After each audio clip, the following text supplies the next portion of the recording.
You were listening to a Nerd Room podcast, a member of the Star Wars Commonwealth Podcast Network. Be sure to check out more from the Star Wars Commonwealth on the web at starwarscommonwealth.com and take your first steps into a larger world.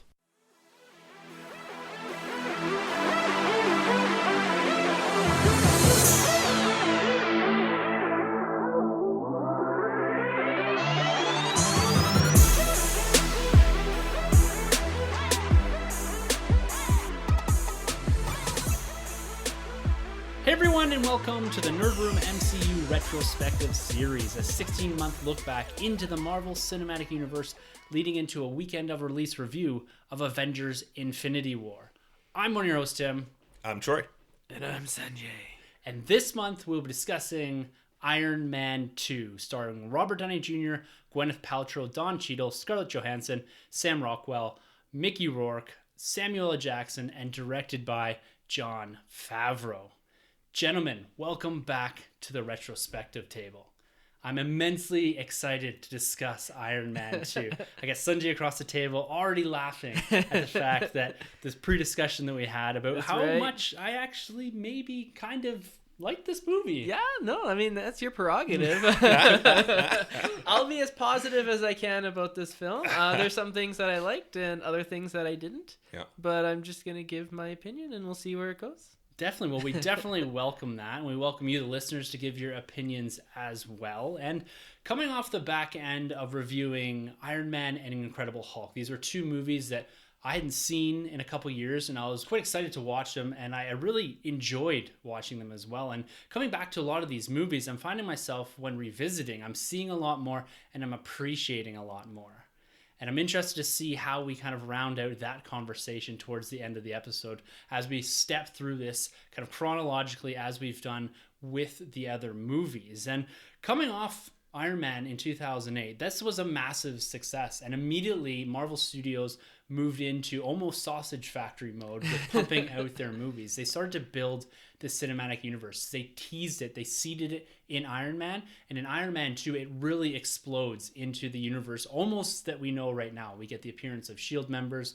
We get the introduction of an Avenger. We do see a lot of universe building in this film. Yeah, sometimes you might need that one film that kind of takes that lead where it, plants the seeds for other films and for future events to come. And, I think this is the one that, as you said, burden that burden? Is that that's a saying, right? The burden? Shouldered the burden. Shouldered the There burden. we go. There we go. Nice. So this came out 2 years after Iron Man number 1, which is quite unusual, especially nowadays, for us to have this large of a break between Marvel Cinematic Universe films. It dropped in 2010. And it was a pretty quiet year, a pretty quiet 2 years actually. 2009 saw Watchmen and X-Men Origins Wolverine drop. And 2010, there wasn't a lot going on in that year. There was Kick-Ass and a few other comic book movies, but Iron Man was the big movie. Everyone was anticipating this. And do you think that waiting the 2 years was appropriate, or do you think they should have shoved something else in there? Like, I don't think they really had much of a choice, but it's interesting because nowadays they really thrive on that momentum and keeping these characters within the public consciousness to keep that ride. And we see this coming out of Avengers, that this is a big deal. So the public had basically 2 years to somewhat forget about Robert Downey Jr. and Iron Man.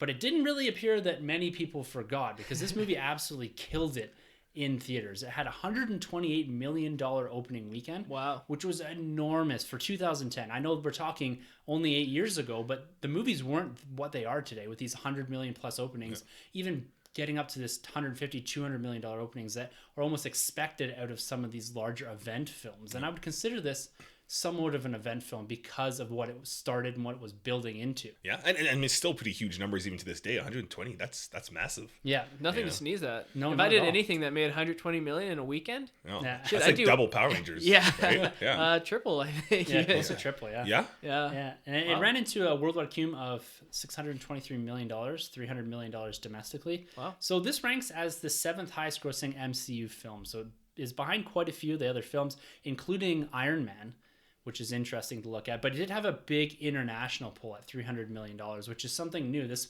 market was opening up at this time for these Marvel Cinematic Universe characters. And you look what that translates into now is that over half to 3/4 of the total for the global hauls come from international markets. So they're really starting to focus in on that now. And this is the movie that really started that off. So, in continuing on with the financial numbers of the movie, looking at the home sales, and that's DVD and Blu-ray. I mean, this is only, as you said, 8 years ago, but times have certainly changed. So this movie, including DVD and Blu-ray, made a total of $177 million. You don't see numbers. That's more than The Force Awakens made. And Civil War, to give you a comparison, is at $70 million so far. Wow. So it's over $100 million more. But that doesn't include digital downloads, but I don't think Civil War has been digitally downloaded $100 million worth. No. So the home box office market has vastly changed in such a short period of time. That's scary. Yeah, it is. Yeah. It This is number 3, I believe, just behind the Avengers, which made a little over $220 million at the home box office, and Iron Man 1, which made $196 million. That's crazy. That's so much money. And you can really see why Marvel Studios pumped out some of these films and started to build this cohesive universe. These numbers are enormous. People were liking what they were seeing, specifically with Iron Man. And then there's all these rumors going on in 2009 into 2010 about what they were doing, what they were building. You had Samuel L. Jackson sign on to a 9-picture deal to play Nick Fury. You had Cap and Thor start production in 2009. So even without this movie, they were going for this universe. They were driving towards Avengers. And it was quite a risk putting out some of these characters. Like Iron Man was somewhat bankable at the time. But you think about what they built into this, trying to introduce Black Widow, Nick Fury, Shield, War Machine, all of these characters that eventually are now household name characters we see in 1 or 2 movies every other year. And it's really crazy to see what they did kind of looking back at it here, because I really thought before watching this movie that this movie spent all of its time universe building. And it's actually quite a short amount of time that they set up other films and other aspects that you're going to need down the road for Avengers. And that kind of shocked me, because I always pictured this movie as being so weighed down by Nick Fury, by Black Widow, and what they're trying to set up. And I don't think it really is that. I think it works into this universe quite nicely. This becomes almost a must watch if you're going to start from the beginning to understand the dynamics of Tony Stark with S.H.I.E.L.D. and what they built into in Avengers. Yeah, I mean, we take for granted, seeing Samuel L. Jackson appear in the film, like looking back now, seeing him appear in almost like every other film, I forgot about like the excitement I felt when I first saw him. Same with Black Widow, same with S.H.I.E.L.D. I mean, some of the stuff you go back and you watch and you're like, wow, like when Samuel L. Jackson appeared, I'm sure when I was in the theater, I was like, oh, wow, like that's Nick Fury. Like that's insane. But now I'm just like, oh yeah, that's Nick Fury. Like he was in 8 other movies. Yeah, you kind of take it for granted. Yeah. No, the setup in this movie actually worked for me. It did back then, and it did even to this day. I don't really know what the whole like problem was back in the day with the setup. I've seen far worse in films. I don't want to jab at BVS, but I really feel like this movie doesn't really suffer from the setup, and it makes sense. It works, especially when you see Agent Coulson, show up there, which is great. And, we get him down the road for Agents of S.H.I.E.L.D., right? Yeah. But some of the rumors maybe that with regards to this movie being weighed down by the continuity, by the universe building, came from Jon Favreau, because there's a lot of friction between him and Marvel Studios, even leading to him departing Iron Man 3, the director's chair for that. He came back as Happy Hogan. Yeah. But because of the intervention of Marvel Studios saying you need S.H.I.E.L.D., you need Fury, you need this, you need to layer this into the film. Right. So that provided some of that friction and maybe some of those rewrites that he wasn't completely happy with to tell this overall Iron Man story. And that's something I want to come back to later on, is if it's the universe building or if it's maybe a Russian villain or something that doesn't allow this to be a complete standalone movie. And I don't know if the movies should be expected to be almost completely standalone, because I think we have to remember when we're looking at the MCU now that the narrative doesn't belong to one character anymore. The narrative belongs to the group of characters. So having standalones, I know it benefits a movie that you can watch it in isolation, but they're at the same time not asking you to do that anymore. So I think you have to remember that when you're looking at, does this movie get weighed down by continuity? Yes, maybe, but it also is asking you to build this universe within it and to kind of recognize that there's a lot larger story going on in the background. So I think that's something to keep in mind when talking about how much burden this shoulders for continuity for universe building. Right. And especially because I think the audience too, right? It plays off it. It's comic book guys, right? I mean, and then you get the general audience, and we're kind of in it for the lore, no different than Star Wars or even these big franchises like Fast and Furious, right? I mean, you got to start from the beginning and really, sink your teeth into these movies. Definitely. Yeah. I mean, like, comic book movies are the one franchise or one genre where you see a character that you love, that you grew up watching, and they just, like, make a nod to him, and you're, like, instantly like, oh, that movie's amazing. Yeah. Like, I love that film, right? Like, Right. so many films are like that, where you're like, oh, like, they showed Fury and Agents of S.H.I.E.L.D. Like, oh, I love this film. Yeah. And it's, like, the one thing, because, like, we grew up with these characters. It's not like, you mentioned, like, Fast and the Furious. Like, I don't know Vin Diesel's character. Like, I didn't grow up, like, I don't even know his name. Dom. Dom, yeah. Like, no one grew up, like, No. Dom's my boy. Like, Right. you're like, oh my God, you see Dom appear Yeah. in Fast and the Furious 8? Like, you know? Yeah. So. Yeah, but some little kid nowadays might, you know. Yeah, be Fast and following the that Furious guy. 9, 10, 11, 12. That's true. Definitely. Yeah. Definitely. So we always look back a bit at the comic books when we're discussing these individual movies and try to see where the inspiration is taken from. And in early days of development, Favreau and Robert Downey Jr. discussed this being a slight adaptation, or at least inspired by the story Demon in a Bottle. So this is a story that was published in 1979 and ran for 9 issues. I did go back and reread this because I wanted to see how much they actually took from this. Because as we go through this movie, you see that they play a little bit on the alcoholism, not so much as really kind of Demon in a Bottle light when looking at the alcoholism and all that. Marvel Studios didn't really seem to want to adapt that. And then we get into the later stages of Disney buying them in 2009, I believe. So you kind of see why they didn't really adapt that. And I don't think the movie suffers from that. But I was surprised when I looked at the Demon in a Bottle storyline, because there's actually a lot more in there that they use in this movie than just that alcoholism portion of it. We have Hammer's first appearance, Justin Hammer's first appearance in this movie. There's Whiplash is a crony of Justin Hammer's. You get Monaco is one of the settings that we do see in this film as well. We see the suitcase armor. We see the government asking Stark to hand over his, what is a malfunctioning suit.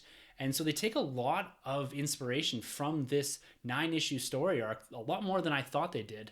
And in constructing this movie, I thought this was a lot of, we're going to pluck different characters from different parts of Iron Man's history, kind of jam them together to form an overall plot here. But they do take a lot of inspiration from this, a lot more than just the alcoholism piece. And, when you look at that storyline, it is praised for how mature it was for the time. Right. And it's one of Iron Man's greatest storylines as well. Right. And most dark ones, too. Yeah. Right? And so they do try to play with elements of that. I think you see a little bit of that in Iron Man 3 with his PTSD and his inability to deal with things. So it's interesting that they kind of folded all of this into this movie. And I was quite happy to go back and revisit that because I got a lot more out of it because of how much it connects into Iron Man 2 here. And like every MCU movie, especially nowadays, we do get our comic book preludes. And this is not short of any by any means.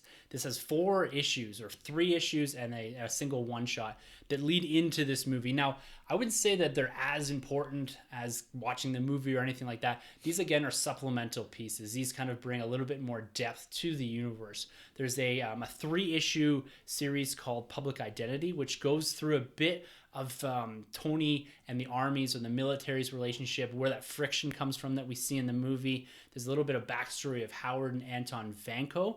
So this is the Russian that eventually, or I guess Ivan, the main villain, Whiplash's father. Yep. So it kind of builds on that. General Ross makes an appearance here, Justin Hammer, as well as it explains a bit more of Tony and Howard, so his father's relationship here. There's even a moment where Howard smacks him across the face. Oh, so like does the Batman Robin kind of slap? Oh, big slap. Crucial. Yeah. So, and then there's also a one-shot called Agents of S.H.I.E.L.D., which is 3 small stories, which kind of explains where Coulson was and where Black Widow was just as we get into Iron Man 2. So it's just kind of fun stories, building a little of the backstory.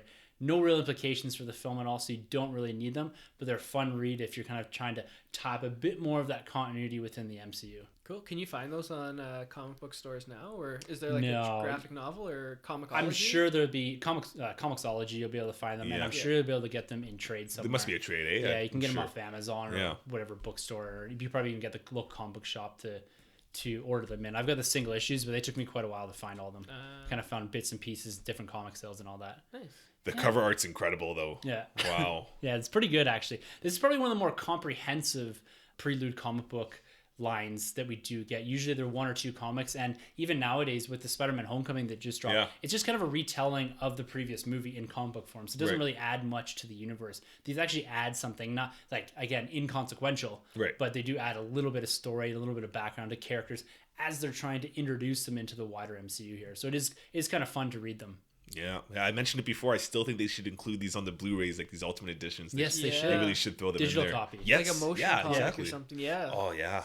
Yeah, it'd be really cool. Motion comic would be Yeah. awesome. Yeah, that'd be great. So let's set the stage here for Iron Man 2. This is set 6 months after the I Am Iron Man, the Battle of Yavin type reference point that we have in the MCU. And this takes place, like we said last time, at the exact same time as Incredible Hulk and Thor. We get a lot more references to Thor. There's some few small references to Incredible Hulk, particularly at the end with Nick Fury.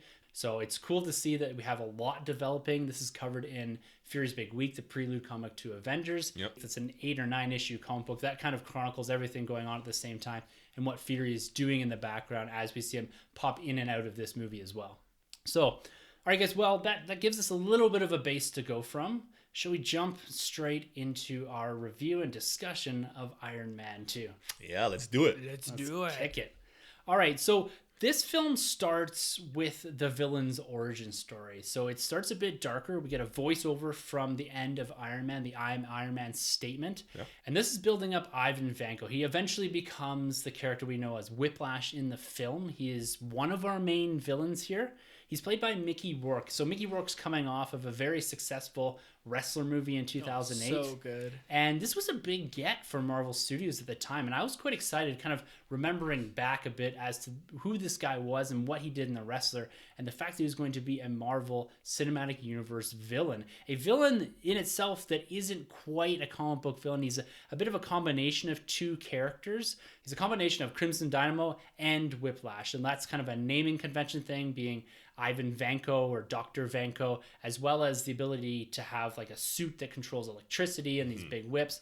So they've taken two characters there and kind of melded them into one to make them a bit more appropriate, a bit more of a replica or an evil replica of what we have in Tony Stark. And that's what Marvel does a lot in their films is, and I spoke about it last time when we did Incredible Hulk and even Iron Man, is that they birth their villains out of the same technology as the heroes to avoid having to tell a lengthy storyline. Right. How are you guys feeling at this kind of first scene and as we go through this about Mickey Rourke's initial interpretation of Ivan Vanko and Whiplash?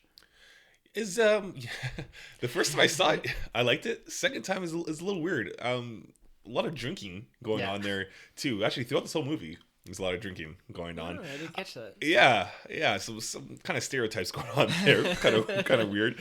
But for the most part, it does a good job of explaining where this guy's coming from and what he feels towards the Stark family, right? Yeah. So instantly you get the idea of what he wants to do and whatnot there. So yeah, it's not too bad. It's pretty basic. We've seen it before, pretty generic, right? I do like the fact that it's going over the scenes from the last Iron Man movie. Like it just you can really stick in Iron Man 1 and pop this in right after. You could maybe even skip the Hulk and pop that in. Not because I don't like the Hulk, just because you really could just stick those two in as a franchise, right? Yeah. Kind of like Rogue One and A New Hope. Yeah. There you go. There you Star go. Wars. You're on it. You're on it. My opinion, it was a nice start. And if they continued down this path, I thought, they could have done something really special. I thought this had the most opportunity to be like Marvel's best villain. And I feel like they kind of left a little bit out. Like it left me a little bit wanting. Like he did such a good job, I thought, that I wanted more. And I kind of felt like there was pieces missing. Like it was like, okay, so he shows up here and he gives you like, okay, this backstory. I would have liked to learn a little bit more about maybe his father, him working alongside Howard, and then just showing like the dichotomy of Tony growing up in the US and Ivan growing up in the Soviet Union and then Russia, and then just see them diverge and then show their differences and their similarities and then go that route. I thought that would have been a much more interesting take on it as opposed to just having this like generic like Russian bad guy that's just like, I must crush you. Like it was like Ivan Drago almost. Yeah, like, Rocky. Yeah, like, it felt like a little bit like Ivan Drago. Like I was like, give me like more depth, more meat and potatoes. Like I felt like the bone, like the structure was there. Right. Did his accent work for you guys? Yeah, I think so. I think he plays like this eccentric Russian inventor type character. Like he's as smart as Tony Stark. Yeah. But I agree with you that there's something missing there, and I'm wondering if you look at that they had two villains in this kind of. You have Justin Hammer and you have Ivan Vanko. Would it have worked better if you had to combine those two? Because you have the elements that you want with Tony Stark and that competitive nature with Justin Hammer, and then you also have the background and the legacy with Ivan Vanko. So almost combining those characters. I don't know if that exactly works, but I see what you mean. I see there's elements from Sam Rockwell's Justin Hammer that are missing, and there's elements from Ivan Vanko here that are missing that don't give you a complete full villain. I feel like we have two kind of half villains here in this film, and I think that both of them have their strengths, but they're also weakened by the fact that almost they're competing for time as the main villain. Right. I think we kind of would have gotten the Jeff Bridges route again, though, too, right? Because he wasn't as smart as Tony, but he's like the businessman trying to overthrow him, but he also took the suit as well. So it's kind of a tough line for them to walk there. No, Tim brought up an interesting point. Like, that would have been really cool to see him be like maybe like a Russian businessman that like built his fortune over in Russia, and then have him come over to like Monaco to try dethrone him or something like that. I thought would have been like pretty cool. That's a neat idea that you brought up, and that would have been cool. Yeah, I think overall that he is, I think at least for the first part of this film, he serves the purpose. Like, if you look at one of the main themes of this film, it's legacy, right? And this fits right into that. Like, the legacy of Anton Vanko is the exact opposite of Tony Stark. He believes that the Starks are butchers and thieves, and that Howard Stark took everything that Anton, his father, did and used that for his own benefit to build his own legacy. Right. And it's almost like this revenge, jealousy type thing. And they're kind of battling out two different legacies, two different parts of the world that they grew up in. But basically, they're the same character. The same person. Like, we go through this whole courtroom scene where Tony explains no one else can build the arc reactor. You see this in Iron Man 1 as well. Jeff Bridges is demanding that his scientists build this miniaturized arc reactor, and no one can do it. Yeah. And then they spend a whole sequence here very similar to the cave sequence where we get the origin of Iron Man in Iron Man 1. We get a very similar sequence here with Ivan Vanko building that miniaturized arc reactor in a shithole with barely any supplies, but he's able to produce something. Yeah. No, I agree. This might be a good time to bring up some of the stuff Mickey Rourke said when they interviewed him about the film. Definitely. I'll just bring this up briefly here. I'm still on paper, so I haven't... haven't fully transferred it. No. So they asked Mickey Rourke, and I'm just going to read a bit of here. He said, I'm not a Marvel fan. Once I did a movie for Marvel, and they cut the whole goddamn thing out. When you bring it to the table, it's really disappointing when they cut things out. And then he says, I wanted to bring some... other layers and colors to the character, not just make this Russian a complete murderous, revenging bad guy, and they allowed me to do that. Unfortunately, the people at Marvel just wanted a one-dimensional bad guy, so most of the performance ended up on the floor. And I guess he actually went to Russia for about 3 months to work on his accent. Right. Visited a jail. Yeah, like he did a lot of work, and I'd be pretty pissed off too if they cut like all that out of it. And it kind of left me, as I said, wanting more. Yeah. I mean, how much better would this film have done, and would it have been if we had a competent villain in it? Wow, that's incredible! Actually, hearing that, because coming off of Wrestler, he was nominated, right, for his performance there. So obviously he puts in his work and his effort to get the best performance out of himself. So to hear him doing that, that's absolutely incredible. And I think when you hear stuff like that, it's like, well, why did we need so much Justin Hammer? Like, there's a lot of Sam Rockwell, right, in this movie. Could have they not cut down or toned down some of his lines or some of his scenes to give us more of Whiplash? Because hearing that, I really wish we got to see. Yeah, more well, of that he kind even of stuff. specifies that it was a specific accent, a specific area of Russia that he was doing. The tattoos he picked were all very specific tattoos for the character. Just not generic stuff. Yeah, they fit and they had meaning behind them. It wasn't just damaged on his forehead. There you go. You're on our side now. You're on our side. I got a Marvel t-shirt over here for you. Sorry, that did win an Academy Award, Kevin Feige's smiling. Yeah, exactly. Yeah, but I fully agree with this whole conversation here is that we got like two half villains, and I think Mickey Rourke put the time and effort into this. I still don't, when we get towards the end here, I don't see exactly where it could have gone. It kind of spiraled towards the end. It's almost like he could have been a villain that was, again, challenging the legacy of Tony Stark. Like, he has a beautiful line where he's in the jail cell about making God bleed and people will cease to believe. I love that line. I think that is absolutely fantastic. So that fits into everything that's going on with Tony in the courtroom saying, no one can touch me. I have all this technology. It's my technology. Like, there's a lot of that built into here. So he fits that aspect of the plot. Maybe if he had gone away and just disappeared or something to that effect, and they built that character up to a point to serve a purpose, and then Justin Hammer takes over later on like he does in the film. So I don't know exactly how they could have done that properly, but I think we're all in agreement here that the villain is the weaker part here, and it's because we don't get to spend enough time with either Mickey Rourke's Whiplash or Sam Rockwell's Justin Hammer, because he's another great character, another great villain. He was up for Iron Man originally in Iron Man 1. Interesting. And he was brought back because the director liked him so much in this role. He really plays this poor man's Tony Stark really well. He's got a lot of great dialogue in this opening courtroom scene. The back and forth between him and Tony is great. I think they have some of the best chemistry in this movie.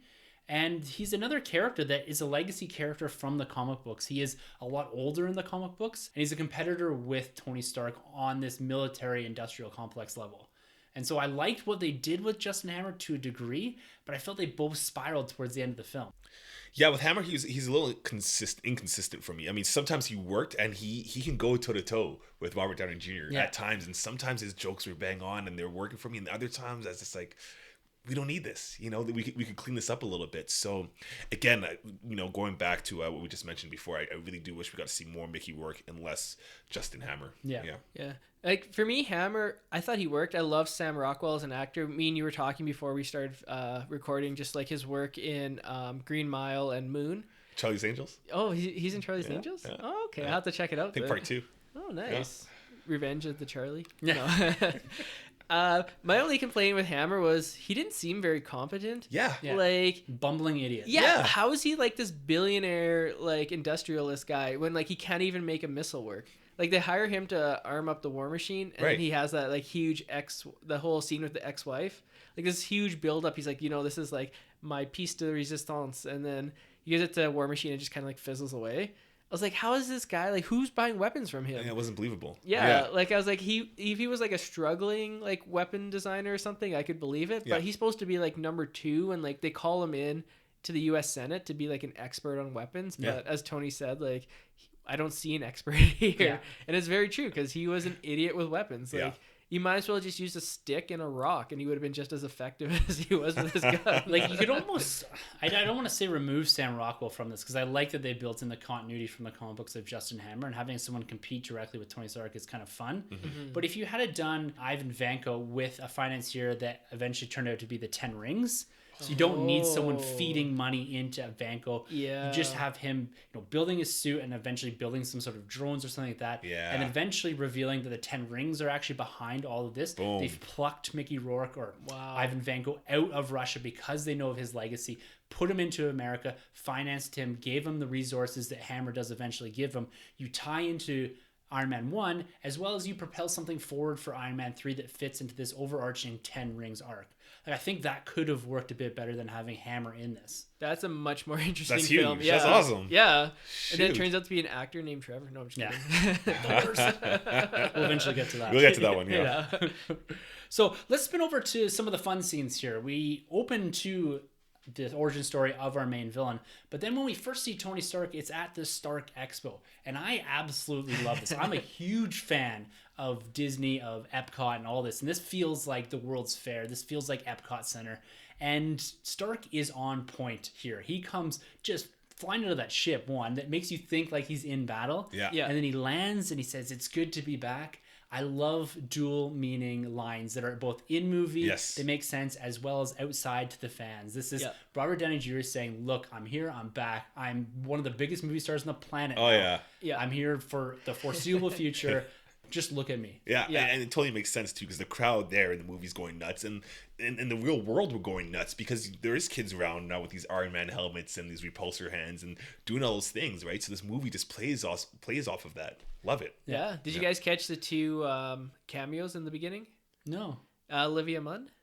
Oh no! She plays the reporter girl. Oh, is she? Yeah, and Invisible Woman. Yeah, Kate Mara. Kate Mara's in there. Oh, I did catch her. Yeah. And then when he says the line, "Do you come with the car?" Classic line from The Simpsons. I immediately thought of the Mr. Plow episode. This is a lot of fun here. We have the AC/DC playing in the background. That here. works. It works a lot. Yeah. But did you find that the score in this and the use of the music wasn't near as good as it was in Iron Man? I felt like almost this first part of this opening is great, but then you don't get it until the end again. Yeah, the score was a letdown for me throughout compared this to movie. Iron Man 1. Oh yeah, definitely. I mean, they gave us the rock and roll, cool, but the AC/DC, right off the bat works, unlike Justice League rock and roll. But anyways, it works pretty well in this movie. But throughout, I was just like, this score again.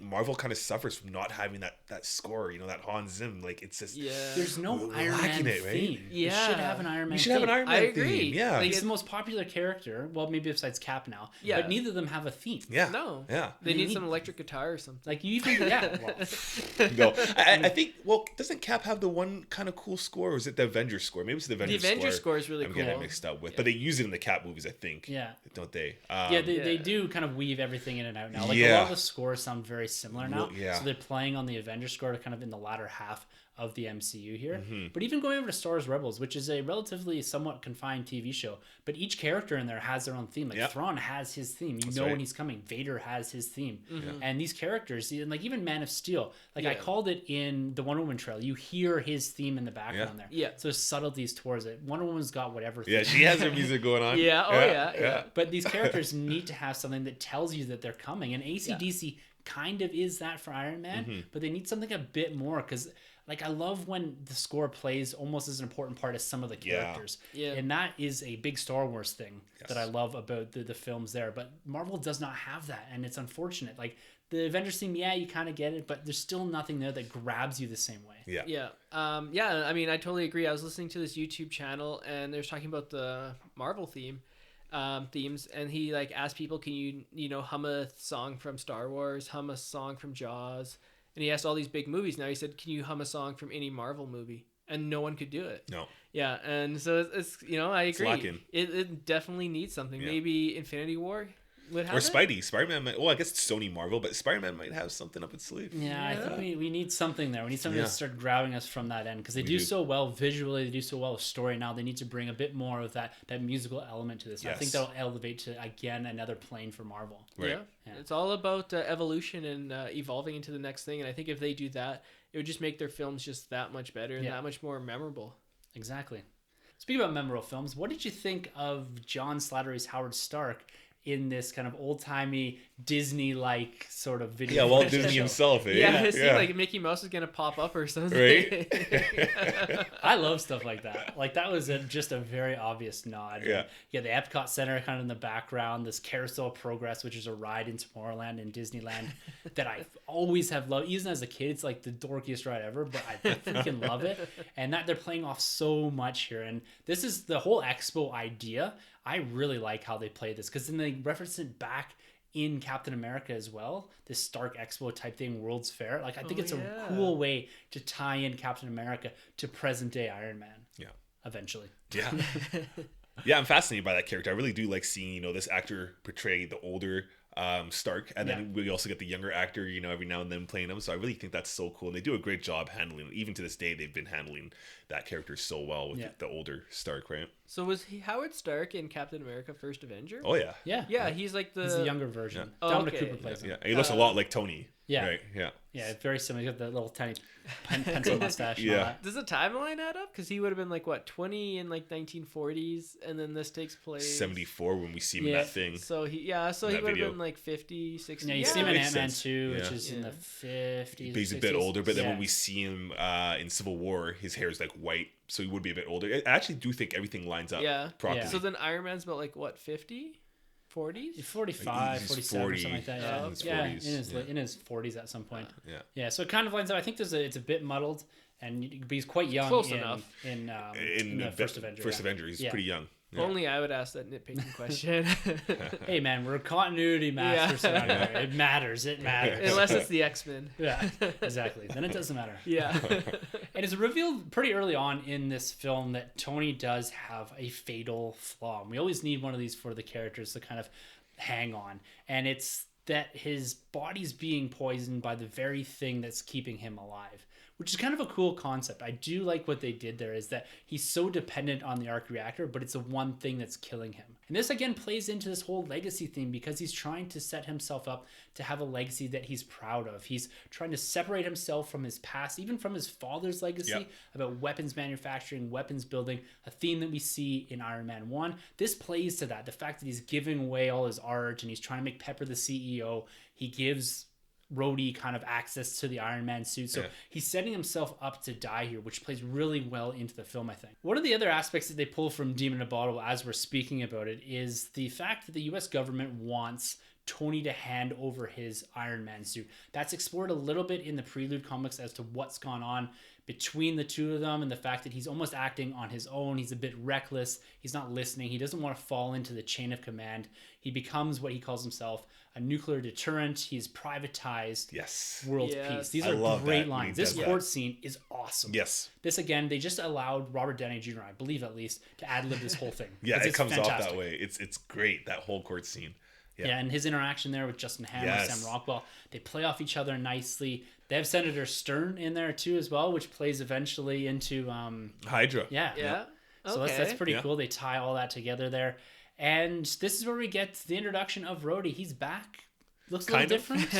Got a haircut or something? Yeah, I don't know. A little shorter. A little shorter. Yeah. Less muscular. Yeah. Hasn't been eating for those 6 months. He doesn't own his own record label anymore. No. This is quite an obvious change here. And we discussed a bit in the past about how Terrence Howard was left out of this movie because of battles with money, and he was paid the most in Iron Man. He was the first to the board when it comes to casting an Iron Man 1. And he was replaced with Don Cheadle here. Marvel did have a tendency to replace people quite quickly earlier on in the cinematic universe here. We saw it with Edward Norton. We discussed that last time in the Incredible Hulk review. So what did you think about Marvel replacing Terrence Howard with Don Cheadle? Yeah, when I first heard this news, I didn't really like it, to be honest. I till this day, Don Cheadle is a far better actor than Terrence Howard, I believe. I think he's a class actor. But the fit, I mean, every time I've been reading comic books or seen the cartoons of War Machine and Iron Man, Rhodey's always been the bigger kind of guy, military looking. And, when we see Don Cheadle, even in the outfit at some points in the military gear, it's just sagging off of him. I'm just like, this isn't right. This doesn't work for me. I mean, why did they even beef him up a little bit? He should have been hitting the gym or something. But his acting is great. But, even in the court scene, as much as I like the court scene, Don Cheadle didn't really work for me even then. And maybe it's because I'm still trying to wrap my brains around the fact that this isn't Terrence Howard. Towards the end of the film, he works. And, we get that great scene. I know I'm skipping here, but we get that great scene in Age of Ultron, that party scene, and Don Cheadle's great there. He really works for me now, but at first in this movie is a tough time adjusting to his take on War Machine. I mean, I thought he did a decent job. He doesn't really have that much to do outside the suit, but when he's outside the suit, you bring up a good point of him being smaller and less bulky as Terrence Howard, and I could totally see that now. I didn't really notice it when I was watching it, but now I'm gonna hate this every time I watch it because of you, True. Oh man. I like his banter with Tony Stark, but then Terrence Howard had good one. I keep calling him Tony Stark, Robert Downey Jr. They're one and the same. Yeah. And Terrence Howard had good banter with him as well, but as I said, as he takes on this role and does more movies, he kind of owns the role. Yes. So if they were to switch back, it would be very weird now. But but I think they've done I think he's done an admirable job, and I think he nails the role, and you finally get to see him in the suit, which was really cool. And to me, that was the best part of the film, was their interaction. That's what I liked the most. See, that's interesting because I felt that in this film their chemistry wasn't that good. They felt awkward, where you go back and look at Iron Man 1 when they're up in the plane together, and they seem like they're buddies. They'll party together, they'll hang out, but they'll also work pretty hard together. And I just never felt that they had this chemistry that him and Terrence Howard had in the first film. I agree with you. Later on, Don Cheadle owns this role. That's his role now forever.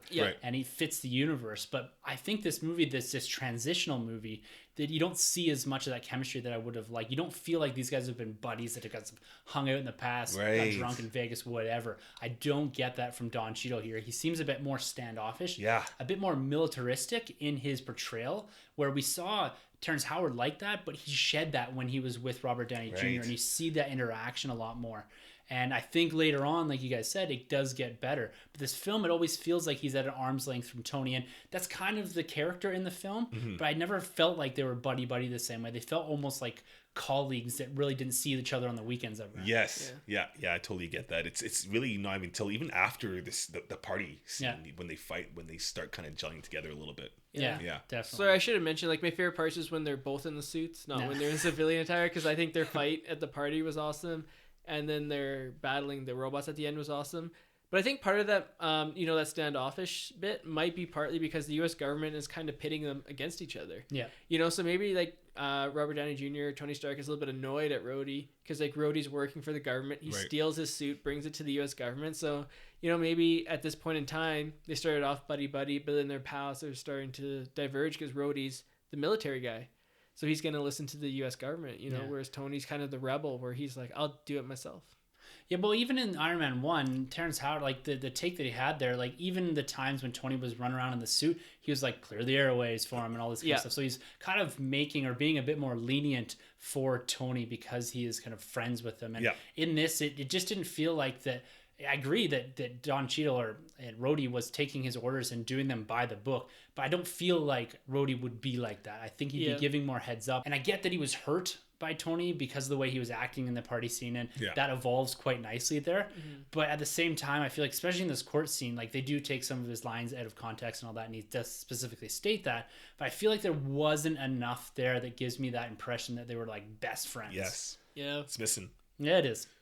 And one thing that this movie does too is it has a tendency to bounce around a lot. So the editing isn't as smooth, I think, as we got in Iron Man 1. We do go to Malibu. We're in the court scenes. We're with Justin Hammer. We're in Moscow. We're in Monaco. We're kind of all over the place. And there's not a lot of cohesive scenes here. I felt that if they took out some of that editing and bumped some of these scenes up together, some of the scenes in Malibu in particular, I felt this would have been a bit more of a smoother ride. I don't think it detracts from the movie too much, but I felt myself thinking like, whoa, like in Iron Man, we were in 3 locations. We're in the cave, we're in his workshop, and we're in the skies with Iron Man. Right. And this, you're all over the place. Different scenes, different people, different settings. So I felt that it made it feel more like an international movie. That's true. And maybe that's what they're trying to get at.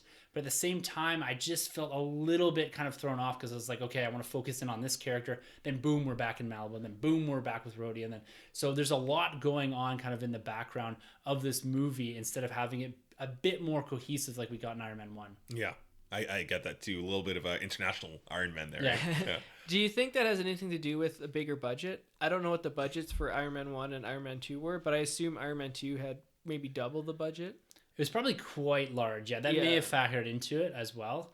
But they're trying to do a lot with this story at the same time. And I think maybe the international thing was trying to play into that. And that did kind of pay off in dividends in the international market as well. Yeah. Well, going off their budget, they certainly cut the budget on the special effects. Because in this movie, the effects, you and I spoke about this, the effects aren't as up there with Iron Man 1.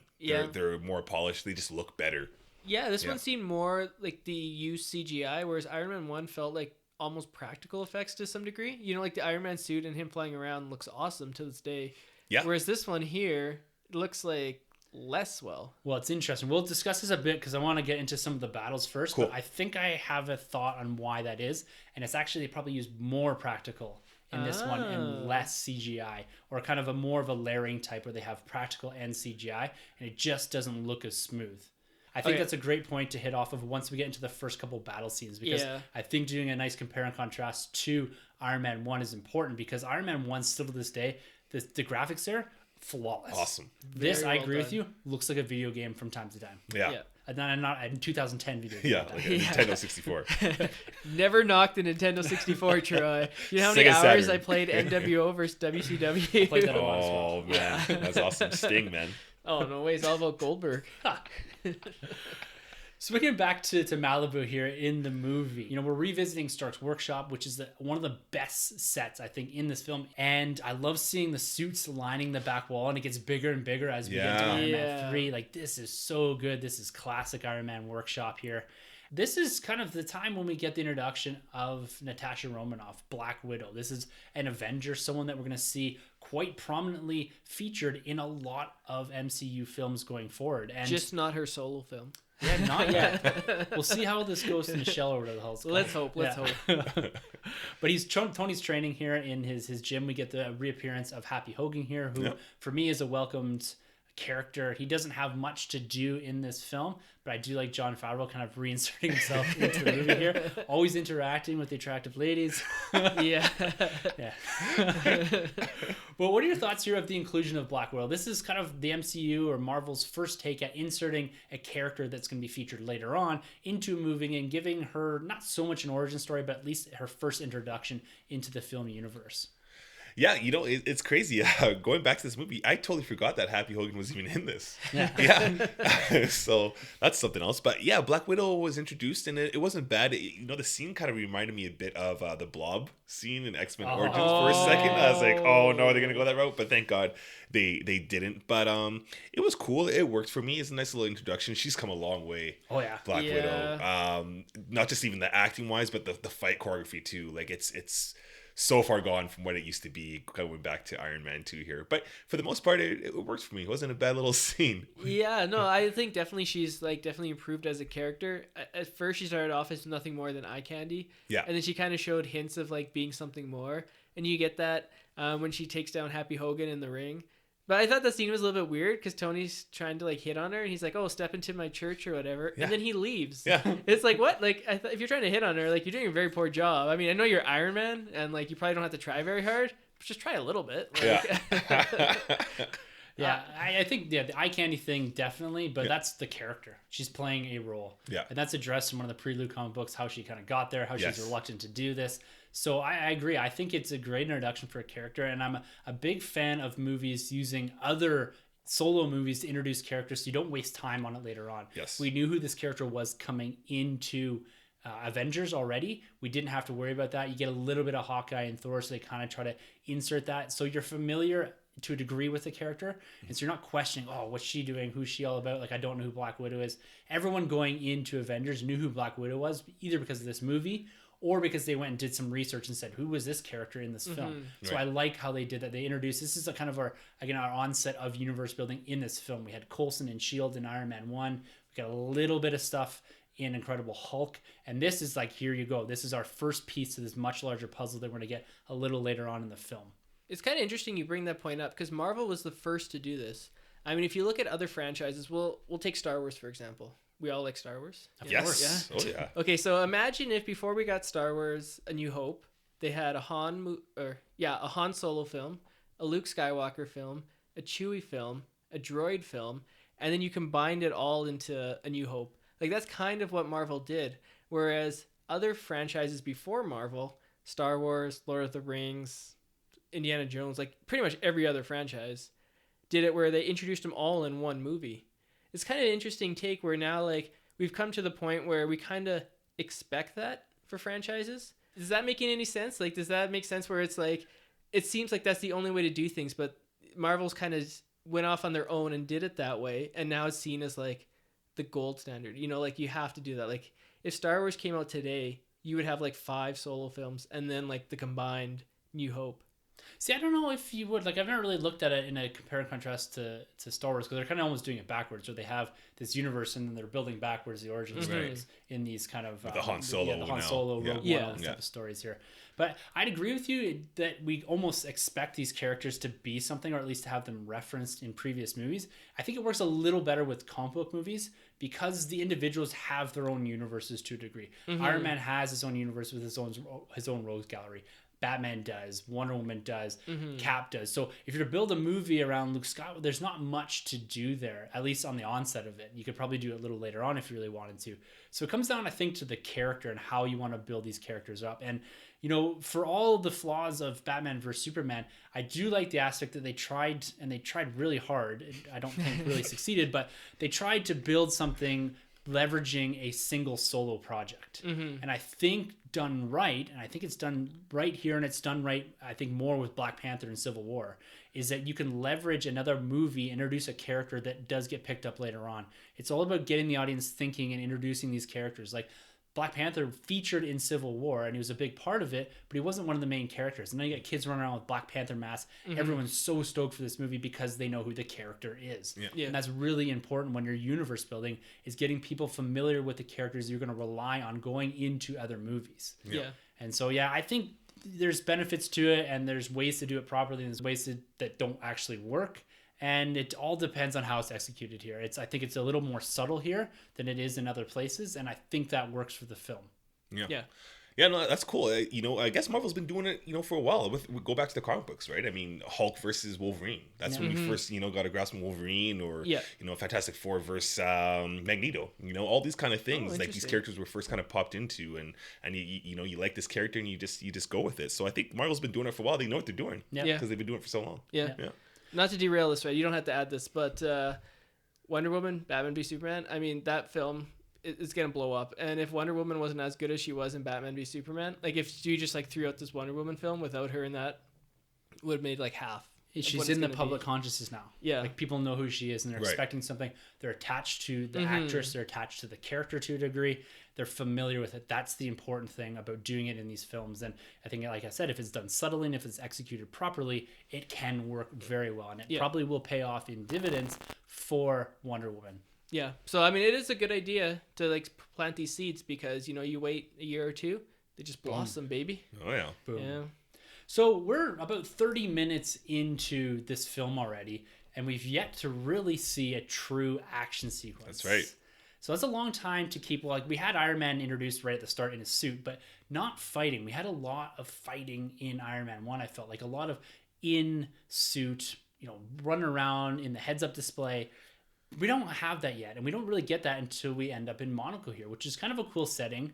And we do have the race car. We had Tony Stark being quite reckless because he knows he's going to die. So he goes and jumps in the car, pisses the dude off. Kind of random. Yeah, like who would ever work with Stark Motors again, eh? Be like, oh yeah, the owner's just going to come and kick you out before the Monaco Grand Prix. I'm quite certain that they would not allow him into the car. You are not a trained driver, sir. It would have been cool if he had his Iron Man suit and he was like racing the cars in that. Yeah, that'd be pretty neat. Yeah. But this is when we get Ivan Vanko finally revealing himself as Whiplash. This is a pretty cool action sequence. He kind of walks out onto the racetrack, starts slicing and dicing cars here. We get Happy Hogan and Gwyneth Paltrow coming in, that beautiful Phantom Rolls Royce, crashing it up a few times. Yeah. What are you guys' thoughts on this first big action set piece in the Iron Man 2?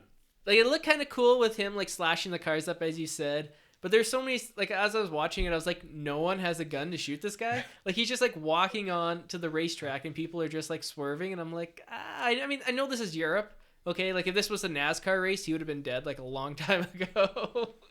Like, it was cool seeing him like use his powers, but like also, how did he not like crush his kneecaps when the car like rams into him on like the concrete thing? I was like, man, the dude would never be able to walk again. And it's like several times, and he's just like, like, did he have any like maybe he had like a suit underneath? Did he? No, I just kind of had the clamp chest piece that ran the power and all that little arc reactor. Oh, okay. Yeah, like those scenes, I mean, I know they're nitpicks that kind of like bugged me, but for the most part, it worked as like an introduction. And as you said, it's a line right out of the Infinity event, that Thor utters, like, if you can show God bleed, then God ceases to exist, or something like that. Yeah, people cease to believe. Yeah, exactly. And like he mentions that, and that's kind of his intention, and he succeeds with what he does, trying to bloody up Tony. It almost seems like a suicide mission. Yes. Yeah. Like, he walks out that his only intent is to show that, one, he has an arc reactor, and two, he can make Iron Man bleed. That's right. Yeah. Like, and even if that was all that we got of the character, maybe that would have worked. I don't know. Yeah, this scene was fantastic at the time, especially. Even to this day, it held up. The effects were great. He just comes into that racetrack just fearless, and he's looking to kill.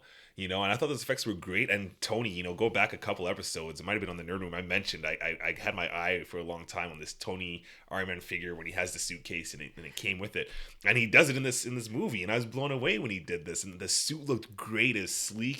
This was some of the best effects they used all around in this movie, I think, for this point.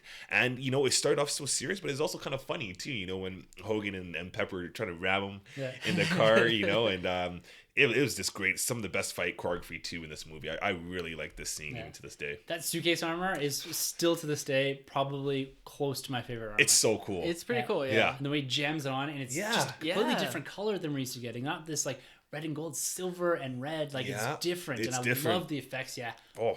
Best effects of the film, I think. Oh yeah, for sure. Yeah. And then you see these cars flying, and Whiplash is just looking fierce. This whole scene, I really loved what they did there. Yeah, and he kind of crawls into his electromagnetic thing, or whatever the hell it is. And yeah, I thought that was cool. Like it ends pretty quick, but again, that's what makes me think that when Ivan's doing this he has one purpose: to show the world that he has the arc reactor and to make Tony bleed, or to show that he is not invincible as he claims to be. Right. Pun intended there. The invincible Iron Man. Oh, There you go. I like that. There you go. He's not as ultimate. No, wait, wrong. No. Go either international or you go to invincible. Oh, someday. It's the thought that counts. That's what my mom said. Well, Vanko is quickly collected up here by the Monaco police, and he ends up in jail where Tony does do a little bit of interrogation, and we get a little bit of exposition here that describes a bit of the Vanko Stark family histories, which I like kind of how they did this. They showed a little bit more of the character that Mickey Rourke's trying to portray. The accent's great in there, how he talks. He shows off that he is smart as well. He kind of talking to Tony about the palladium in the chest. Right. And so there's a lot building there, and the kind of the give and take between the two is quite good. He's very cold towards him. Right. But I think the scene works about developing some sort of interaction or a connection between the two families. I thought that was well done, and I like that aspect of it. Again, coming back to this theme of legacy, it fits into that really well. Yeah, I mean, we forgot the most important cameo of the Monaco scene. Elon Musk. Elon Musk. Yeah, I was watching. I was like, really? He's in here? That was pretty cool. Yeah, he's the owner of Tesla and SpaceX and all this. Like, he's like the real life Tony Stark. Yeah. Oh, really? Yeah. And is he in the bar there with Tony? Yeah, and yeah, in he Monaco. kind of runs into him. Yeah. Which was another good scene too between Tony and Hammer. How Yeah. Tony just dismisses him. That was great as well. Yeah, and then Hammer's like, "Hey, say fromage." Again, the cheap jokes. And he's going to do that interview with Vanity Fair. And he's like, "Oh yeah, I'm doing the spread." And Oh, Tony's like, yeah. I did the spread on her earlier. Yeah, because she was in part one there. Yeah, Right? Pepper's that's like, "Oh, I hate you, Tony, so much." And then a well-executed escape occurs that we do eventually find out that is orchestrated by Justin Hammer to get Anton, I keep calling him Anton, to get Ivan Vanko Just call him Drago. out of jail and to actually utilize him to basically defeat Tony Stark.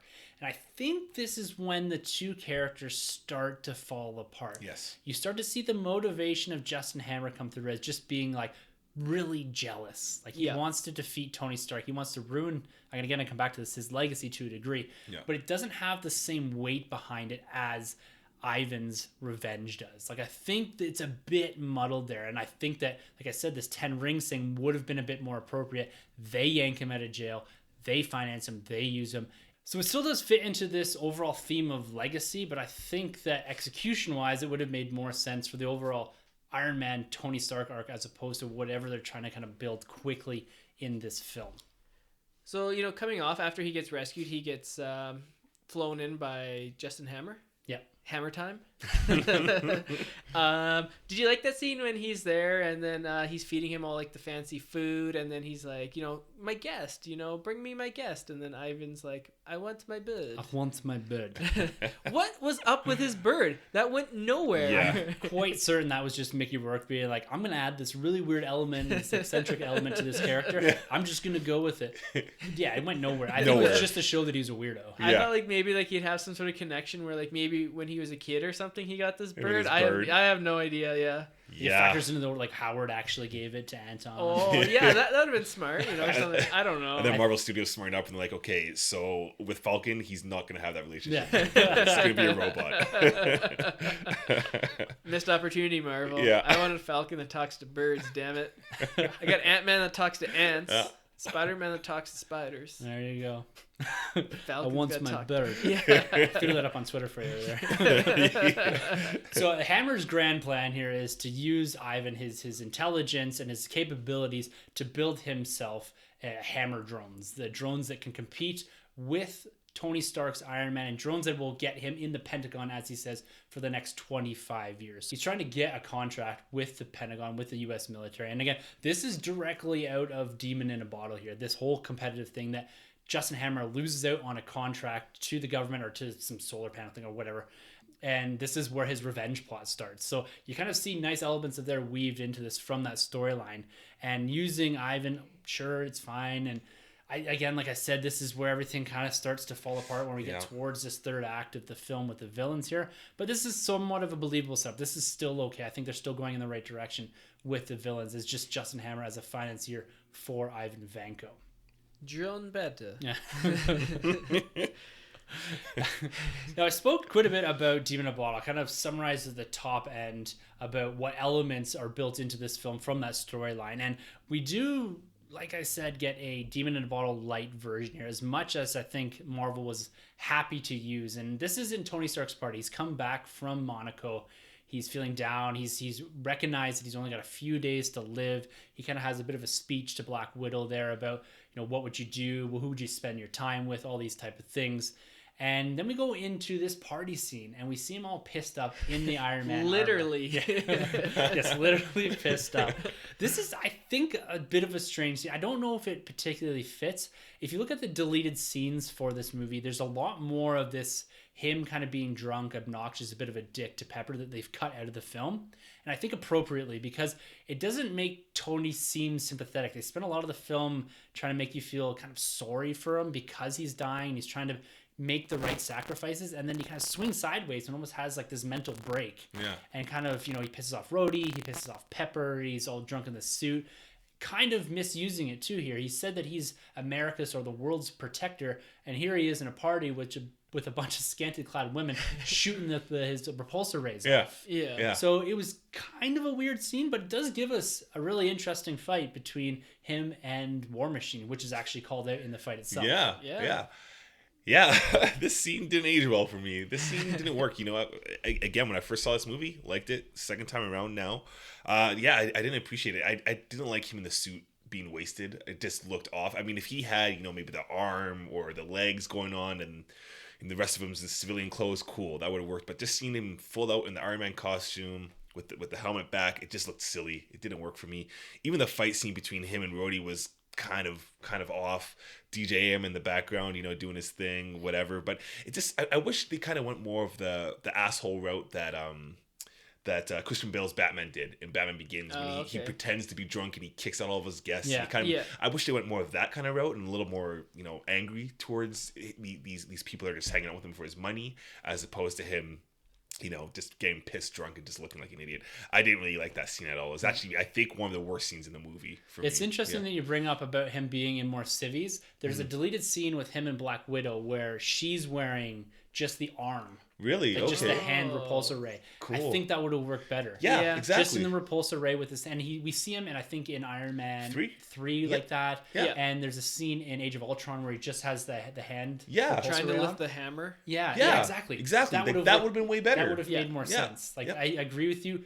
And then let's get to the next thing, because I think I know exactly what the issue is with the suits and that him being in it and showing his face. Yes. All that. Doesn't work for me. What did you think of this? I didn't like the party scene. I thought they went a little bit too far. But I did like the fight. I thought it was cool when he takes the dumbbells and he hits, like, they had some interesting concepts where, they use the fire, they use the weight bench. I don't know why Iron Man needs a weight bench. He has his suit, but that's a different story. I thought that was cool. And then when they both shoot the plasma rays and then it makes that kind of explosion. That's cool. Yeah, I thought that was cool, and that worked for me. That was my favorite part of the film. Yeah, that factors into later on in the film. That's a bit of foreshadowing or teamwork they eventually do. So it works for the film. The fight itself, I agree. It's okay. Mm-hmm. It's not really what I want it to be. I don't like the music it was set to. It was a bit off. Yeah. But we do get kind of a conclusion here where Rhodey steals, effectively, the Mark II, the War Machine armor. And it's I guess a good way to get the armor out of there. You kind of clue in a bit that Tony, again, let Rhodey into the suit. Yeah. So it builds a little bit of that trust aspect. It kind of puts a little rift between the two, which is nice to see them come back together later on in the movie. Right. But again, it's okay. We still haven't got this, that Monaco scene was great, but it was short. I still haven't got kind of this epic Iron Man fight scene yet. And we're almost an hour into the film at this point. Wow. Yeah, this film is just one big giant tease. And actually, the hour into the film here is when we get a bit of we're putting on the brakes here for the Iron Man story. And we're going to switch gears over into universe building. This is where we get the S.H.I.E.L.D. events occur. And we get the introduction of a full talking and a full interacting Samuel L. Jackson as Nick Fury. The reveal that Natasha Romanoff is actually Black Widow and Agents of S.H.I.E.L.D. Personally, I really like these scenes. I think they do a lot for what we eventually see in Avengers. And seeing Sam Jackson and Robert Downey Jr. riff on each other and the eventual reveal that there's a bit more to Howard Stark's history there's a lot of that universe building there, and I think it's executed properly. And it's only like 5 minutes of the film, of a 2.5 hour film, that we actually get this universe building occurring. So I think it's executed quite well. What are you guys' thoughts on how S.H.I.E.L.D. factors into Iron Man 2 here? And does it weigh down this movie? I don't think so. Like, it's, as you said, it's just a small part. It was kind of unnecessary. Like, it didn't add anything to the film, but it added so much to the larger universe that I can forgive it.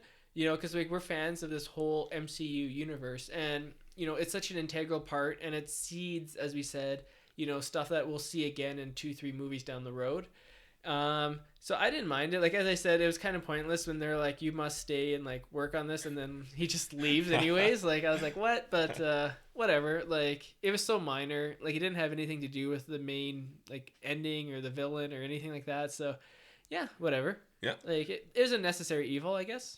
Yeah, it kind of factors into this whole I'm developing a new element type thing, because he gives him the old shield box, and you do see him become a bit more sympathetic towards his father, because Fury starts to tell the story of Howard Stark about how he is actually a founding member of S.H.I.E.L.D. And we get the video a little later on about how Howard's actual legacy is Tony rather than what he left him behind. So I think to a degree it does stand out a bit, but it does refactor into the movie, I think, when it comes to building this whole element that eventually does save his life and repower the Iron Man suit. Yeah. So I think it's somewhat organically done. Like, it doesn't feel as jarring as I remember it being, or as I remember people expressing. Like, people are like, this movie is just clamored down by universe building and all this.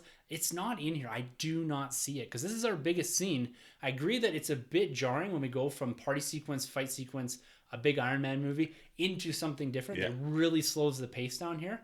But it's a welcome pace change, I think, and I love the universe building that they do here. Yeah. It did bother me. I'm with you guys. I liked it, again, going back to the last, you know, rave scene or whatever that happened. Again, I just wish he wasn't in his costume, because it just looks kind of weird when you have like these 3 superheroes all like seen in a diner, which is kind of weird. And he it's has like this big that's Iron how Man it should have ended. Yeah.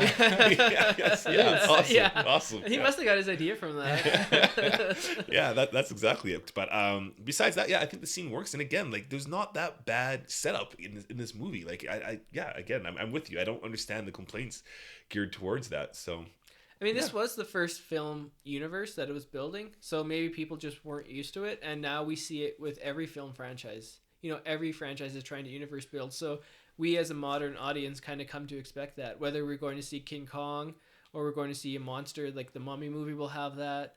So it's just like become a part of modern franchise cinema. Yeah, and it's interesting that you say about now we understand it. Looking back on this, I've enjoyed this a lot more. I don't really remember what my reaction was the first time. I think I was probably excited, because I was like, oh my God, they're doing this, they're building this is awesome. But for general audiences, they just didn't maybe get it at this point in time. They felt that it was a bit of a shift in tone, that maybe at a point where you did have this big rift between Rhodey and Tony, and a lot was going on, it just shifts really quick, because he's just hanging up in that donut. Yeah, that's kind of weird. Fine. It's like The Simpsons or something. He was at Lard Lad Donuts. But this eventually leads to one of my favorite sequences in the film. It's when we get back into Tony's workshop. He's realized through watching these videos that his father has left him something embedded in the World's Fair kind of model there. I think this is cool. It's a bit contrived and it's a bit convenient. That he's able to see this, and his father just because of the time, whatever. I like the sequence they do for building, like how he kind of does the mesh around it, the digital mesh, pulls it up. Oh, it's cool. I love the graphics in this when and this is all through Iron Man. It's like the technology, he's been in stuff, he's talking to Jarvis. He's in the workshop. This is like, from Iron Man, one of my favorite set pieces was a workshop, and we're back in it now. I'm loving what they're doing here. Yeah, no, that's a great scene, and of course, Agent Coulson comes up there, and he's like, brings out the shield, and he's like, perfect, puts it in there, checks it out, bam, leveled, perfect. I'm like, what? Like, I remember when I saw it, I was like, really? Like, that's Cap's shield, you know? And again, it plays into Agent Coulson's fanboyism over Cap, right? So, and it makes sense that it's there, because it's Howard that gives the shield in New Avengers, First Avenger, to Cap. So it's pretty cool how they've linked all of that together, and kind of foreshadowing that a bit in Iron Man 2 for what's going to happen a year later in Captain America: First Avenger. What was going on with that shield? It looked like it was like half disassembled or something. Like plasticky almost, right? It's kind of weird. They hadn't made the big budget money yet, so they couldn't give like the nice shield to Cap. It almost looked like a prototype or something that they were building. Yeah. But again, Coulson fanboy. So great. It's great. I love that scene. And I'm always a fan of seeing Tony just go at it and like tinker with things. I think that's when he's in his zone. That's when he's in his element, right? Yeah. Wearing the tank top and just hammering at stuff.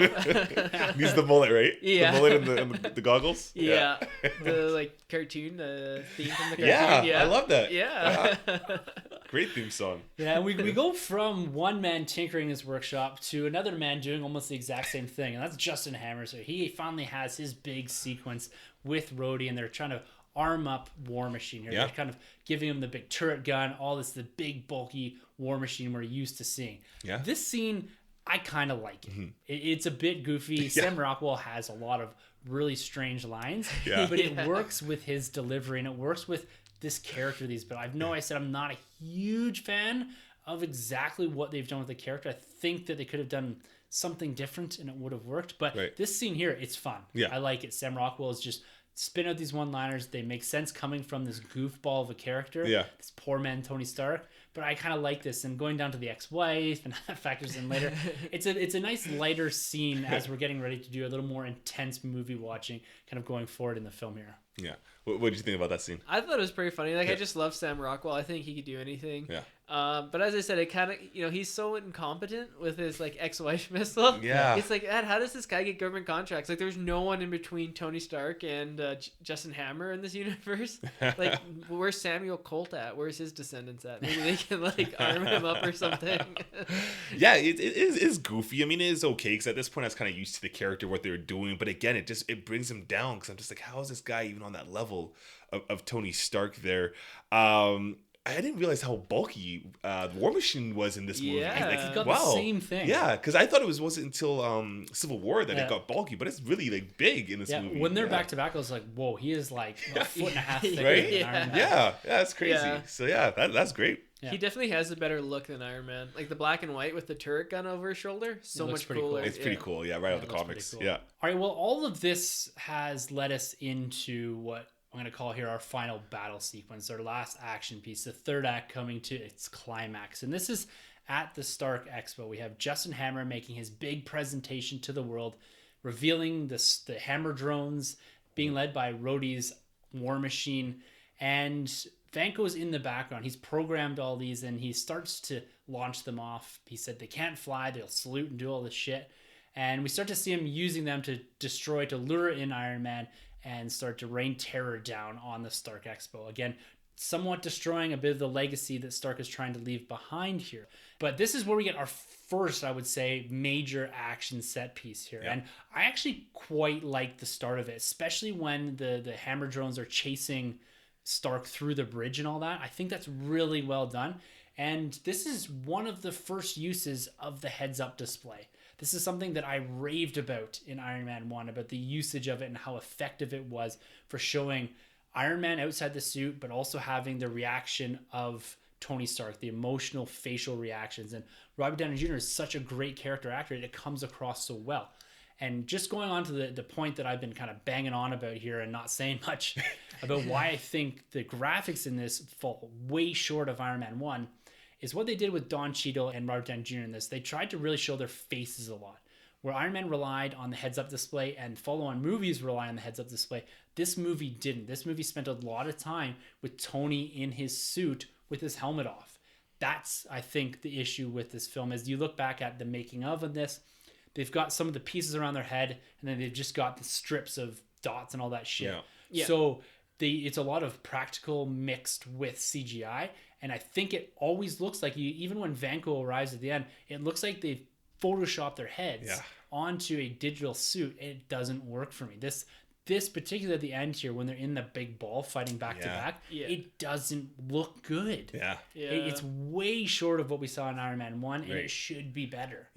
Yeah, especially, because it's the nighttime scenes, which is basically when you can get away with some of these effects, right? Yeah. CW does it all the time there on TV. So, but I still do I like the actual fight sequence. It's cool to see these two buddy up. It is really cool to see War Machine gave out his military tactics because he would know how to do these ground assaults and whatnot. So that's cool, telling Tony, you can't stay here because this is where you go to die, those kinds of things. And, they do that cool team up move where they do, Tony does it by himself when he does like that spin. Yeah. Which is awesome because for anyone out there listening, I play a lot of Marvel Heroes and that's one of Iron Man's like main signature moves. He does every like 10 seconds. So, so that's a really cool move. And, I did like the scene, but it's the effects. But the effects have been bothering me throughout the whole film. Yeah. So when I, dismiss that, I really do like the fight scene in this movie at the end. Yeah, I thought it had potential. I thought their interaction here was the best that it was throughout the whole film. Yes. It kind of felt like two buddies playing video games. Right. Because he's like, did you see that? And he's like, yeah, I saw it. That's something totally you'd say, like, while playing GoldenEye or something. Or Contra. Yeah. Their chemistry is best in this scene. Mm-hmm. Like, when they're in the suits. Like, even when they're both like, the big man will take the high ground or whatever. So the big one will take the high ground. Yeah. And they both start walking and they're like, what do you, like... Yeah. Like, that's great. I think that I agree that their chemistry is the best here. And that's the best part of this action sequence is not only is it pretty cool to see them fighting back to back, but their interaction together is great. Yeah, but to me, like, I felt like it started off great, as you said, and then it's kind of like the ex-wife missile. It just fizzles out at the end. Like, you're building up to this huge battle. Okay, Ivan Vanko has a suit, and now he like has them both by the necks with like the whips. Yeah. Missed opportunity. They should have used the theme song "Whip It" every time he was on screen. But then they just like shoot each other, and then he's like dead in like 10 seconds. I was like, they built him up this whole film. Right. He's just as smart as Tony Stark. Like his technology is just as like capable, and then in 10 seconds he's just defeated just so quickly. Like, it was such a letdown to me. I was expecting like this cool epic battle, and it was just not there. Yeah, it didn't play it. It played it, I think, a little bit similar to Iron Man 1, where they had a lot of build up, a lot of great, like, Jeff Bridges was awesome, just in character, and then you get to the end, it's kind of like, this villain's gone crazy for the sake of going crazy. Mustache twirling villain. Exactly. Yeah. Puts himself into a suit, and then all of a sudden we have a quick end sequence here. It's almost like we need to crack off this ending. We need to make sense. We need to get Iron Man and War Machine back to back fighting kind of the drones or whatever, and we need to reinsert this villain here at some point. So I think it just doesn't work. Like, it just, like you said, I think it's a great example. The ex-wife missile. The whole thing just kind of fizzles to the end. We need to wrap this up, guys. I'll make a controversial statement here. Well, maybe it's not controversial. The best big battle so far in the MCU, Incredible Hulk. That's been my favorite best end battle. What? Like, you're talking about the movies? The first 3 films. Oh, okay. Yeah.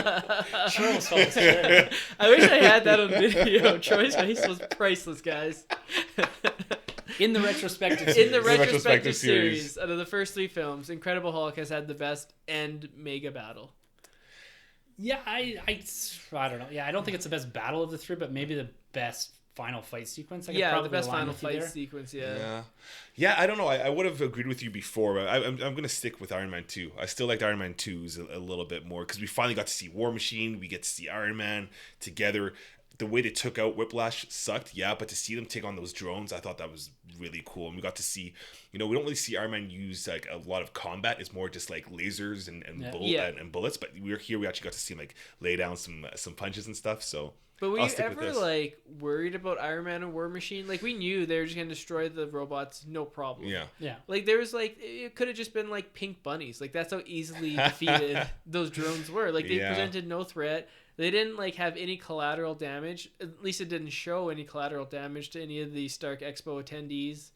I was expecting a little bit more. Yeah, but at any point in the film, did you feel like either of these villains were built up enough to like actually cause damage? No, never. I think, like I said before, Vanko's main objective was just to show and damage his legacy and show that I've said a couple times that he can bleed. And Justin Hammer was shown to be incompetent through the whole movie. So at no point was I like, they're in trouble because this is a competent villain. It was just like, they're going to kick the shit out of these guys because it's cannon fodder and it's fun to watch. Yeah. Even Hulk's first fight with Abomination in the human form, I really like that fight even more so than the final one there. So the other battle we got kind of going on the side here, maybe this, I personally like it, not as much as this end battle sequence, but we also have Black Widow having her first action sequence here. And that's with Happy Hogan. I like him in there. I think that's fun, him doing the boxing. And she kicks ass in here. I agree with you. The choreography isn't as good as it is now. Yeah. But it was a great sequence. It was one of my favorite fight sequences of the film, actually. Yeah, and we get those classic leg grabs that she's made her own now, right? So, which is cool. And I think they stuck with the same stunt devil from then till even now. I think they mentioned that in Civil War. Oh, wow. That it's still the same stunt devil, which is pretty good for cool. her. Yeah. I like that they showed a bit of what she can do, and kind of that builds into what she becomes in Avengers 1, is that she is this badass assassin, and we've seen that before. Yeah. She has a lot of superhero posing, though. Oh, yeah, a lot of those. Deadpool would have had a field day with this. a lot of Zoolander face. Yeah. Like splits with one arm on the ground, slowly look up, hair perfectly in place. Oh, yeah. Oh, yeah. So that kind of wraps us up as far as Iron Man's story here. We do see them parking themselves on a roof here, and we get Pepper and Tony kissing. Yeah. Again, it was fine the way it ended. Like, I think that Pepper and Tony's chemistry here was way off what it was in Iron Man 1. It didn't really feel like it was there. Yeah. And for them to finish off with a kiss, I was like, that's I kind of get what you're trying to do here, alluding to it a bit throughout the film, that Tony wants to settle down. You know, he's ready to, you know, put his reckless ways to the side and kind of pick Pepper. But it still wasn't all there for me. They didn't really spend a lot of time with Paltrow. She wasn't really on her game, I don't think. She was just kind of in the background to a degree for the majority of this film, as far as I'm concerned. Yeah, I agree with you. And we got, War Machine pulling the creep there. Yeah. In the background. Maru first. Yeah. Didn't even say anything, didn't even notice. Like, keep going, Tony. Do that one move you like. Yeah, like that. It's like, oh, Rhodey, you're here? It's like, how long have you been here for? The whole time. And then he flies away. Or does he? Well, that ends kind of the Iron Man story to a degree here, and we shift back into universe building with the end of this film in the Avengers Initiative. And I really like how they ended this film, because it plays well into what we're going to see in Thor eventually, and it plays very well into the Avengers. This is almost, to a degree, a bit of the prequel to Avengers. Right. So we got the Avengers Initiative being set up here. And there's nice references to the events going on with Incredible Hulk. You see on one of the screens there. There's the culture or whatever, the university battle going on in the background. You do see it playing on the screen. Okay. Yeah. Oh, I missed that. Yeah, and you see also there's a map in the background. You see a dot in the middle of the Atlantic Ocean, which is maybe Namor. And you see Wakanda as well in Africa. And I actually went and looked at that map to see if they holds up? if they held that same location in Africa, and it holds up right into a Civil War. Wow, that's awesome. Yeah. That's continuity. So I was very specific about that. I was like, I gotta look to see if it's in the same spot in Africa. Man. You know, if it wasn't, Tim would have been annoyed. He would have been like, what the hell is this? Civil War is ruined now. I hate it. Everything's out the window. All this universe building has gone to crap because of a small 10-second map in the background. That's awesome. Well, hopefully then Marvel's working, with negotiations with Universal to get Namor then, if that's the case. I've heard That'd be rumors. awesome. Yeah, I heard rumors that, because like they're filming Aquaman now in Hawaii. Right. Or I think so. Or in Australia. And the same place they're saying, like, there's a second sea superhero that may be filming there. So Universal owns the distribution rights, though. Yeah, that's same as the the thing. Hulk, I think. Yeah, same as the Hulk, so it'd be hard to do a solo with TV Marvel. maybe. Yeah. Netflix maybe. Yeah, TV. Who knows? Yeah. who would you get to play him with those briefs? Someone with great legs. Maybe Zac Efron. Jeez. Another day, another speculation from our man Sunjay. It's all about the fashion. You think they keep just the green underwear? Definitely. No. He's got pants and a shirt now in the comic books. Does he? Oh, yeah. Oh, thank God. Open vest. Yeah. And something that we've become accustomed to with our Marvel Cinematic Universe films is our end credit scenes. And this is one of my favorites. Very subtle. It's very simple. It's directly out of the Thor film. But seeing Thor's hammer sitting there, unbelievable. I absolutely love that they threw this in there. This is, I think I've said before, maybe on the Nerd Room or whatever, that this is one of my favorite after credit scenes because it feels like it's setting up something big. Yeah, no, this was awesome. Seeing that hammer just left there, that was so cool. And I remember, I think, what was it? Star Trek came out 2009 or 10? Was it the reboot movie? I think it was 8 or 9. I think it was 9. And I remember, everyone's like, that guy there, Kirk's dad, he's playing Thor, and I was like, whoa. So I just made that connection, like that dude is going to be cool. huge. Chris Hemsworth at the time. So I thought that was just such a cool scene, just so subtle. The hammer now looks a little like toyish, like a little like Marvel Legends, like the props kind of thing going on. But for the most part, man, it hit home. I love that. Yeah. Something so subtle. Yeah, as you said, so subtle, like 5 seconds of screen time, not even, maybe 3. Yeah. And it literally had people speculating for years until Thor came out. Yeah. Right. I mean, just so well done. Yeah. Yes, trying to wrap my brains. Like, how are they going to bring Asgard to life? Like, how are they going to do this? This is going to be one of the hardest films. That's the thing with Marvel. They keep pushing the boundaries. How are you going to do Thor? How are you going to do Guardians of the Galaxy? How are you going to reboot Spider-Man? How are you going to do these movies? And they've been doing it. Yeah. They've been executing just perfectly, I think. And I've spoken a lot about the whole theme of this movie being legacy. And I want to know, what legacy does this film have for you guys? Do you recommend Iron Man 2 for our listeners in our MCU retrospective series? I would be a slight recommend, I guess, because it does such a good job universe building, and it kind of ties some of the threads together and plants the seeds that we see later on. As a film itself, for me, it doesn't really hold up. I just don't know. The Iron Man franchise has kind of lost its way. That's why you kind of see him just showing up in different films nowadays and not really anchoring his own film. So for me, like, it was okay, but I found like some of the stuff a little cheesy at times, and it didn't live up to the first film. So yeah, it'd be a slight recommend just for universe building, but definitely not one of Marvel's best outings. In fact, I might even say it's their worst one. Oof. Yeah. But you know what? For the most part, I'm going to agree with you. When I first saw this movie, I loved it. I was like, why does everybody hate this movie? And I'm not saying people should hate this movie now, but for universe building, definitely you got to check out this movie. But as an actual film, it loses its way a couple of times, and the villains again just don't. I think this is one of the worst villains we've had actually in a Marvel movie. Him and Malekith. Well, we'll see when we get to Thor 2 when we cover that, though. But Robert Downey Jr. again kills this role. He was made to play Tony Stark. Agreed. Iron Man. We get War Machine coming up, which is cool. We do have some good fight scenes. That race car sequence is just phenomenal to this day. But some of the effects are kind of poorly handled. So.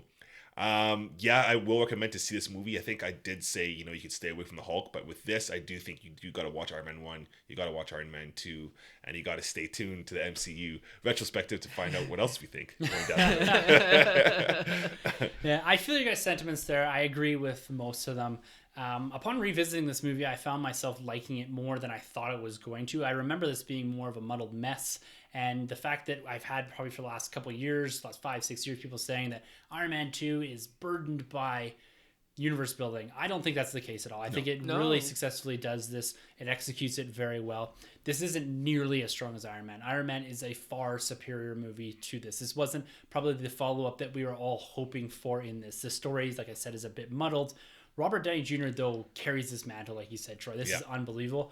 I think one of the problems here is that they don't surround him with people that can stand next to Robert Downey Jr. as Tony Stark. Yeah. Mm-hmm. He shines on every moment that he's on the screen, and when he's not, you're waiting for him to come back. Yes. And you're not engaged with the other characters here. When War Machine, when Justin Hammer, all these other characters, no one even shines a candle to Robert Downey Jr. here. And I feel when you get him in Avengers, he works better there because you have better actors, Evans, Hemsworth, even Black Widow or Scarlett Johansson. Yep. She's good, but she's not given a lot to do here. She plays that eye candy role a lot in this movie. Right. And she's not given that ability to fully flesh out the character that she does get in Avengers. So I think that has a big thing to do with it. And the villains, they're a mess. Yeah. I think they have some shining moments in there and some stuff they could really do well. I think the story just doesn't serve them properly. I think it's more about building the universe than it is about giving you a solo standalone Iron Man movie. And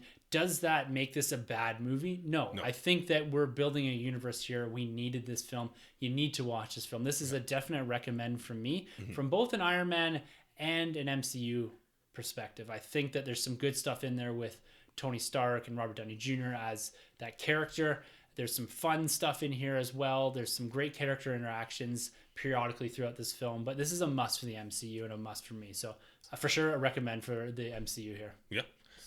And I guess going off of the current state of the MCU, I really feel those movies have just set the bar so high that going back to this movie and the Hulk, I kind of look at it differently because I really do feel, superhero movies have changed so much from then. You know, like things like, I guess you could see even Logan or Man of Steel or Avengers, obviously. Those kind of movies, they've just accelerated so much, right? Yeah, like if this one came out first, I'm sure we would have loved it a lot more. Oh yeah. Yeah, and then Iron Man, if that came out second, we'd be like, they improved on CGI, they improved on the story. It would have felt more organic. Yeah. But because this came out second, and as you said, we've had so many better comic book films. Right.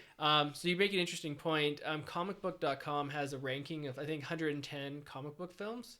It has Iron Man 2 at number 55, just below X-Men Apocalypse, and just above the first Blade. Do you think that's like... Just above Blade? Yeah, just above Blade. Do you think that's right where it should be? About 55? So about like an average, halfway? Shouldn't be above Blade. I think Blade 1 is incredible. Yeah? But maybe I have to go back and watch it now. And I don't think it should be below X-Men Apocalypse either. I think that movie's... Yeah, really? It should be below. Yeah, I think Apocalypse. Yeah, the latest one that came out. X-Men. Yeah, definitely not. Apocalypse was horrendous. I think is one of my top 3 bottom films, superhero films of 2016. Really? And guess what the other 2 were? Do they have the initials D and C in them? Yeah. To me, I think X-Men Apocalypse is better than this. I don't know. It's hard to compare. Especially X-Men Apocalypse coming out now. Like, at least that movie came out when it came out. True, fair X-Men enough. Apocalypse came out in a time when superhero movies should be treated with so much care and perfection. I read an article that said X-Men Apocalypse was the best X-Men film they've ever done. Good God, no. What? Yeah. They said it's the most true X-Men film. It's a mess. Oh. Mess? Yeah. Like, I could see some films mess, but this, like, X-Men Apocalypse for me was, like, decent. We have a review on this in the Nerd Room feed. You can go back and I was revisit MIA. this. I was captured by a little company called CFA. Yeah. Anyways, we will come back to that someday. We will eventually, hopefully, do this for the X-Men universe as well. I'd like to go back and That'd revisit be cool. those, Yeah, I'd be down. do a retrospective on that, maybe building into some of the bigger films. Yeah. But yeah, this has been great talking Iron Man 2 here, guys. And if you'd like to be a part of these episodes, comment, questions, whatever, we'd love to integrate your thoughts into our overall retrospective series. So if you'd like to get a hold of us, you can email us at thenerdrm@gmail.com. You can comment on our YouTube or Facebook pages. You can also get us on Twitter. We're always hanging out there talking Marvel, DC, Star Wars, whatever. Our handles are at the end of the episode, so hit us up on Twitter if you got comments, questions, anything you want, throw it our way. Next month, we're going to be coming back to you guys towards the end of the month. Our April retrospective is going to be on Thor 1. So I'm really looking forward to talking that.